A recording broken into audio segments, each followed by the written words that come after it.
Pada rekaman video yang diunggah oleh Instagram dengan nama akun @fitvideo, kejutan ulang tahun si anak berakhir menyedihkan gara-gara kue yang dibawa sang ibu untuknya jatuh ke lantai akibat ulahnya sendiri.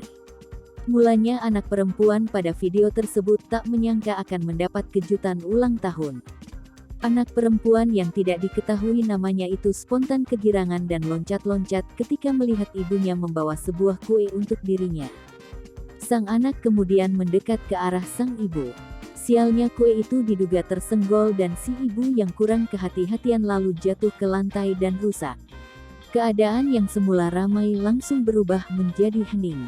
Alunan lagu yang semula terdengar Happy Birthday Day to You pun tak dilanjutkan.